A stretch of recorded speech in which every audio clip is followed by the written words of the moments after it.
Good morning, and thank you to everyone joining us for the annual State of the City. As we reflect on the past year, there is no way to avoid the fact that 2020 was a time of unprecedented challenges, uncertainty, and loss. The COVID-19 pandemic has claimed the lives of thousands across our state and upended our normal way of living and doing business. This includes our normal in-person gathering for the State of the Cities. I want to thank the Chamber for rising to the occasion and hosting the State of the City virtually this year, making it a safe event for all and expanding the reach of audience. Amid the pandemic, we are also working to improve social equity. The systematic inequalities we see didn't happen overnight, and they won't be solved tomorrow. But what we can do today is take steps for a positive change for everyone. Nationally, we are a fractured country, and the protests we have seen across the nation shows the frustrations many feel. But rather than focusing on our differences, I find that up close, most people share more in common than the media often portrays. Instead of creating anxiety and dwelling on fear of the unknown, I am looking towards the future as we partner with the community to bridge disparities. As the mayor, I'm continuously meeting with stakeholders who want our city to succeed, gathering input on what we can do to keep Madison Heights moving forward. This is very much a journey with our outstanding staff, fellow council members, residents, and volunteers. I am proud to say this morning that the state of our city is strong, a state supported by this journey we have undertaken together, during which we have overcome obstacles so that we can focus on investment in our future, investment in our economic development, in our community, our infrastructure, our safety, and our quality of life. Thanks to the city staff, especially the fire department and city management, the city could respond swiftly to COVID-19 last year and was proactive in protecting our staff while ensuring our vital services continued. We initially furloughed many employees while the city operations drastically slowed down during the initial shutdown order. However, we were back up and running as soon as we were able, with an unprecedented amount of permits requested for building activities, grant applications, and awards, and a focus on being business friendly while protecting our residents. Late in the year, the City Council and I held a public meeting to review the strategic plan known as the Blueprint for our future. For the last 2 years, this blueprint has allowed us to make wise fiscal decisions while remaining focused on investing in the activities where City Council and residents have placed the highest priority.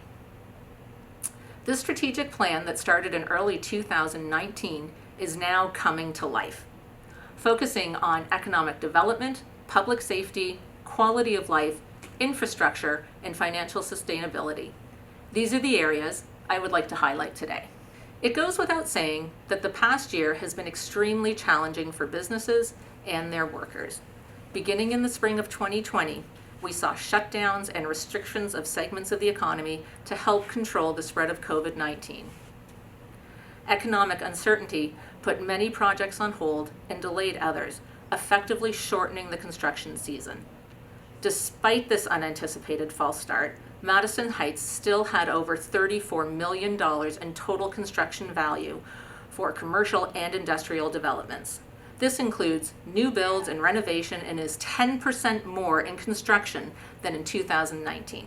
This resiliency is due to the continued healthy balance of development that includes new businesses, existing businesses, and residential projects. We are also pleased to announce the completion of Edward Duffy & Company's new location on Stevenson Highway. The successful retention and relocation of this prominent industrial and manufacturing business was undoubtedly a highlight of the year for our development staff. In addition to these newer established large businesses, we also welcomed nearly 200 new small businesses who brought more than 1,250 new full and part-time jobs to Madison Heights. Businesses like Lux Lavender Photography, who offer professional headshots and fun family photos right here in our downtown area. TaxMax, a tax preparation business that has been on 11 Mile since 2019, opened a custom clothing store, House of Drift, just a few doors down, also in the DDA. And we welcome Bingo Institute of Grooming, a boutique dog grooming school that boasts students from across the state. New development didn't stop at our commercial and industrial districts. We saw further growth in our neighborhoods. building department staff issued over 1,500 residential building permits that accounted for over $7 million in residential development, including the completion of 17 new homes. We also continued the process for building of the seniors complex on DeQuinder, south of 13 Mile. We expect they will be open later this year. Not only did we see a strong showing for new development, but we also saw considerable redevelopment from pillars of our business community. Ascension Health completed its $665,000 in renovations to its pharmacy, and apparel distributor Trevco completed their $600,000 renovation and expansion. While construction for new and renovation projects hummed along, many of our small businesses are still struggling to stay open. Knowing this, we proactively continue to seek out and pass on information regarding available federal, state, and local relief programs. In the spring, our staff selected applications for the Oakland County Small Business Relief Program grant, issuing 51 small business grants for a total of $253,000 in small business relief grants to Madison Heights businesses. City staff has provided approximately 200 kits containing PPE, including contactless thermometers, masks, and store signage to businesses and local nonprofits through Oakland County's Reopening Kit program. This program has provided small businesses the equipment they need to keep their customers and employees safe. Madison Heights also partnered with the Chamber to launch a crowdsourcing campaign raising funds to support local businesses affected by COVID-19.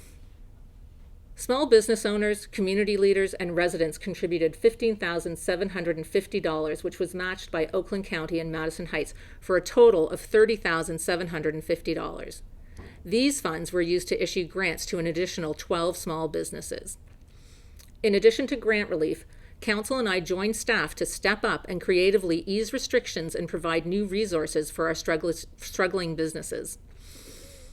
In the spring, we passed a resolution to relax parking requirements for bars and restaurants to help them offer temporary outdoor seating. Staff complemented this resolution by providing free outdoor heaters, enclosures, and other products to help businesses provide safer outdoor service. We successfully hosted our first restaurant week in the fall and continue to market our small businesses during this difficult time. While most of the efforts of our development staff were focused on short-term business relief, the Community and Economic Development Office made progress in improving services for businesses well beyond the challenges the coronavirus has created. We have made considerable changes during the year, starting with our commitment to becoming a redevelopment-ready community through Michigan Economic Development Corporation. We have also contracted planning services to Giffels Webster, the firm assisting us with updating our master plan. And we are working with them to update our zoning ordinance to better align the changing demographics and needs of the community as we continue to attract future partners to make investment and development in Madison Heights. Since the spring, staff and I have been reaching out to our businesses, checking in to see how they are doing, seeing how we can assist our struggling businesses and how we can partner with all our businesses that, like us, want to invest in the community and our future. I am committed to working with our team as we seek out new economic development opportunities to benefit our existing businesses and residents. In addition to 18 COVID grants awarded to the city totaling over $2 million in funding, the city continues to be proactive in seeking other grant and private partnership opportunities. In June, funded in part by a Michigan Department of Natural Resources grant, Councilor Rohrbach and I cut the ribbon for a new accessible play structure at WILDWOOD Park. Earlier that month, we joined the Environmental Citizens Committee and other volunteers to plant 32 trees on Mulan. This project was funded by a ReLeaf grant, Alternative RX, and Holistic Industries. The city was also awarded the Michigan State Housing Development Authority Neighborhood Enhancement Program grant for $25,000. This money will be used for home improvements in the area between Lincoln and I-696. In addition, we were awarded a Tree Alliance grant for trees in the same area. At the end of 2020, we were awarded a Play Everywhere Kaboom. This grant will allow us to invest in the area around our library, creating inviting spaces for everyone to enjoy. Lastly, thanks to grant funding, we were able to invest in a high-speed election ballot tabulator. as we watch the community come together in the November election cycle and invest in the future, with 68% of eligible voters taking the time to vote. In accordance with new voter laws, over 63% of these were cast absentee. Thank you to City Clerk Cheryl Rotman and all the clerk and election staff for doing an excellent job handling this election. We also continue to serve through the Active Adult Center and Library. These are two departments with whom many of our residents interact with on a regular basis, and they were able to adjust and continue to regularly meet the needs of our residents. Along with curbside services for medical equipment and food boxes, our Active Adult Center is offering virtual classes and activities. The library was able to adapt by allowing patrons to put items on hold for contactless pickup at assigned times, and they purchased wireless hotspots and Chromebooks for patrons in need to check out to help stay connected. Investment in our safety is vital to moving forward. Thanks to the focused strategic plan and leadership of myself and the rest of council, we have invested heavily in public safety over the past 2 years. This includes the additional 6 positions funded by the passing of the MH millage in 2019, allowing us to increase our public safety staffing with an additional police dispatch position, 2 police officers to patrol, and 3 firefighters. We also brought on our new K-9 Harco after our beloved Grimm left service. In 2020, we invested in officer safety and transparency by implementing body cameras and an in-car camera system. And we upgraded our public safety radio system for both the police and fire departments to comply with CLEMIS. A year after the new gun range was built, our police entered into gun range use agreements with the Royal Oak Police Department, U.S. Marshals, and Clawson PD. This is both an investment in resource sharing with our neighbor and a financially prudent technique to reduce operational cost. Our investment in reinstating the Special Investigations Unit in 2018 has been instrumental in increasing safety throughout the community. This has been most notable since 2018 when Council passed a hotel ordinance and our reinstated SIU began working with motel management to reduce crime. I speak from the heart when I say that we appreciate our police department and firefighters who put their lives on the line every day so that we can be safe. During the winter, I continually receive compliments and thanks from residents, visitors, and businesses throughout the city as our Department of Public Service does a great job keeping our streets clear. However, this department has also been busy with investment in our infrastructure, preserving over 100 miles of road and annually replacing approximately 8,600 feet of the city's 131 miles of water main. Citywide, we have also partnered with DTE to complete the streetlight conversion to LED streetlights, offering environmentally friendly cost savings to lighting. This year, the Downtown Development Authority will be using these new streetlights to invest in visual modifications to help differentiate the downtown from the rest of the city. Madison Heights is made up of residents and businesses who invest in our community with dollars and volunteering efforts of time and talent. These volunteers help the mayor, council, and city staff make great things happen. So I want to close by thanking our residents, businesses, and volunteers. These people are investing in our community and our future. I'd first like to recognize some of the volunteer groups in the city that also support our community. For years, we have had the Men's Club and the Women's Club adopting families at Thanksgiving and providing school scholarships, among other helpful activities. And in the spring, the Food Pantry was created by a group of random strangers who came together for the sole purpose of providing our neighbors with food security. Their motto, taken from Mr. Rogers, look for the helpers. Another bright spot is our various boards and commissions.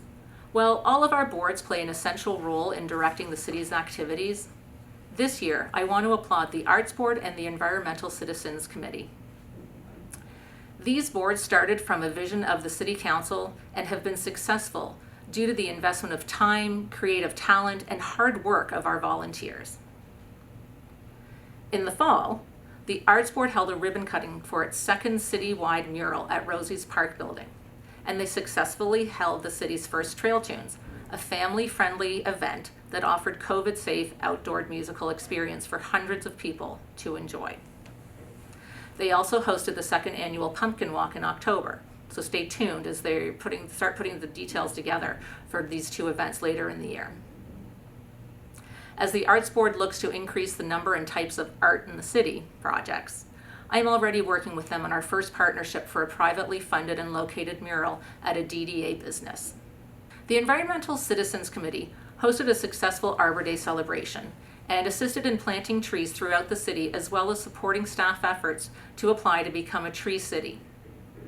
Members took Master Gardener courses last year to help them as they started work on several gardens throughout the city.